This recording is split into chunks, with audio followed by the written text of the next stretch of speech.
کچھ پیدا کرنے والا کامل علم والا ہے۔ اس کی شان یہ ہے کہ جب وہ کسی چیز کا ارادہ کرتا ہے تو اس سے فرما دیتا ہے کہ ہو جا، تو وہ ہو جاتی ہے۔ وہ ذات پاک ہے جس کے ہاتھ میں ہر چیز کی حکومت ہے، اور اسی کی طرف تم کو لوٹ کر جانا ہے۔ شروع اللہ کا نام لے کر جو بڑا مہربان نہایت رحم والا ہے۔ قسم ہے سلیقے سے صف باندھنے والوں کی، پھر ڈانٹنے والوں کی جھڑک کر، پھر ذکر یعنی قرآن پڑھنے والوں کی غور کر کے کہ تمہارا معبود ایک ہی ہے جو آسمان اور زمین اور جو چیزیں ان میں ہیں سب کا مالک ہے، اور سورج کے طلوع ہونے کے مقامات کا بھی مالک ہے۔ بے شک ہم ہی نے آسمان دنیا کو ستاروں کی زینت سے سجایا اور ہر شیطان سرکش سے اس کی حفاظت کی کہ اوپر کی مجلس کی طرف کان نہ لگا سکیں، اور ہر طرف سے ان پر انگارے پھینکے جاتے ہیں یعنی وہاں سے نکال دینے کو، اور ان کے لیے ہمیشہ کا عذاب ہے۔ ہاں، جو کوئی فرشتوں کی کسی بات کو چوری سے جھپٹ لینا چاہتا ہے تو جلتا ہوا انگارہ اس کے پیچھے لگ جاتا ہے۔ تو ان سے پوچھو کہ ان کا بنانا مشکل ہے یا جتنی خلقت ہم نے بنائی ہے اس کا؟ انہیں ہم نے چپکنے والے گارے سے بنایا ہے۔ ہاں، تم تو تعجب کرتے ہو اور یہ مذاق اڑاتے ہیں، اور جب ان کو نصیحت کی جاتی ہے تو نصیحت قبول نہیں کرتے، اور جب کوئی نشانی دیکھتے ہیں تو ٹھٹھے کرتے ہیں اور کہتے ہیں کہ یہ تو کھلا جادو ہے۔ بھلا جب ہم مر گئے اور مٹی اور ہڈیاں ہو گئے تو کیا پھر اٹھائے جائیں گے؟ اور کیا ہمارے باپ دادا بھی جو پہلے ہو گزرے ہیں؟ کہہ دو کہ ہاں، اور تم لوگ ذلیل ہوگے۔ بس وہ تو ایک زور کی آواز ہوگی اور یہ اسی وقت دیکھنے لگیں گے اور کہیں گے ہائے کم بختی ہماری، یہی جزا کا دن ہے۔ کہا جائے گا کہ ہاں، وہی فیصلے کا دن جس کو تم جھوٹ سمجھتے تھے۔ فرشتوں کو حکم ہوگا جو لوگ ظلم کرتے تھے ان کو اور ان کے ہم جنسوں کو اور جن کو وہ پوجا کرتے تھے سب کو جمع کر لو، یعنی جن کو اللہ کے سوا پوجا کرتے تھے، پھر ان کو جہنم کے رستے پر چلا دو اور ان کو ٹھہرائے رکھو کہ ان سے کچھ پوچھنا ہے۔ تم کو کیا ہوا کہ ایک دوسرے کی مدد نہیں کرتے؟ اصل بات یہ ہے کہ آج یہ لوگ اپنی غلطی تسلیم کر رہے ہیں اور وہ ایک دوسرے کی طرف رخ کر کے سوال و جواب کریں گے۔ پیروکار اپنے پیشواؤں سے کہیں گے کہ تم ہی ہمارے پاس دائیں طرف سے آتے تھے۔ وہ کہیں گے نہیں، بلکہ تم ہی ایمان لانے والے نہ تھے، اور ہمارا تم پر کچھ زور نہ تھا، بلکہ تم ہی سرکش لوگ تھے۔ سو ہمارے بارے میں ہمارے پروردگار کی بات پوری ہو گئی کہ اب ہم عذاب کے مزے چکھیں گے۔ سو ہم نے تم کو بھی گمراہ کیا کہ ہم خود بھی تو گمراہ تھے، پس وہ اس روز عذاب میں ایک دوسرے کے شریک ہوں گے۔ ہم گناہگاروں کے ساتھ ایسا ہی کیا کرتے ہیں۔ ان کا یہ حال تھا کہ جب ان سے کہا جاتا تھا کہ اللہ کے سوا کوئی معبود نہیں تو تکبر کرتے تھے اور کہتے تھے کہ بھلا ہم ایک دیوانے شاعر کے کہنے سے کہیں اپنے معبودوں کو چھوڑ دینے والے ہیں؟ نہیں، بلکہ یہی حق لے کر آئے ہیں اور پہلے کے پیغمبروں کو سچا کہتے ہیں۔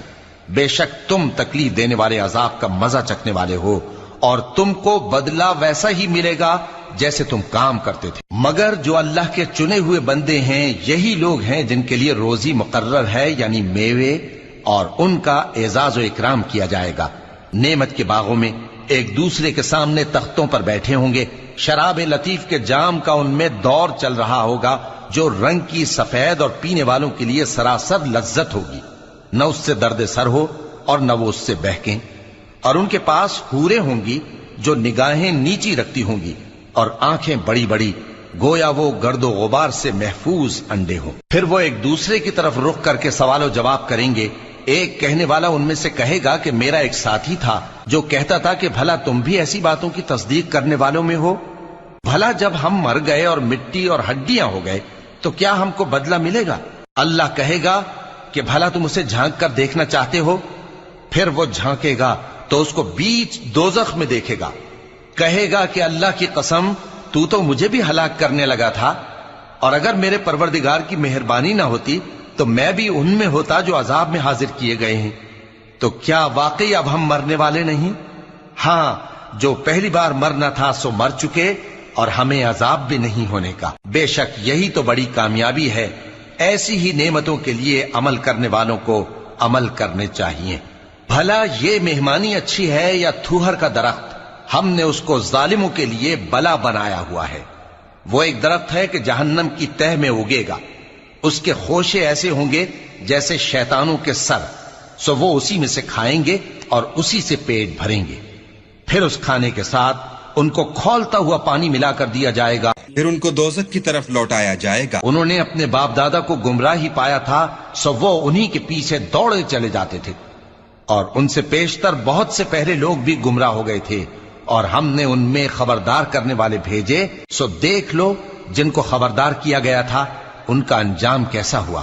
ہاں، اللہ کے چنے ہوئے بندوں کا انجام بہت اچھا ہوتا ہے۔ اور ہم کو نوح نے پکارا، سو دیکھ لو کہ ہم دعا کو کیسے اچھے قبول کرنے والے ہیں، اور ہم نے ان کو اور ان کے گھر والوں کو بڑی مصیبت سے نجات دی، اور ان کی اولاد ہی کو ہم نے باقی رہنے والا بنا دیا، اور ہم نے پیچھے آنے والوں میں ان کا ذکر جمیل باقی رکھا، یعنی تمام جہانوں میں کہ نوح پر سلام ہو۔ نیکوکاروں کو ہم ایسا ہی بدلہ دیا کرتے ہیں، بے شک وہ ہمارے مومن بندوں میں سے تھے۔ پھر ہم نے دوسروں کو ڈبو دیا، اور انہی کے پیروں میں ابراہیم تھے، جب وہ اپنے پروردگار کے پاس عیب سے پاک دل لے کر آئے، جب انہوں نے اپنے باپ سے اور اپنی قوم سے کہا کہ تم کن چیزوں کو پوجتے ہو، کیوں اپنی طرف سے گھڑ کر اللہ کے سوا اور معبودوں کے طالب ہو؟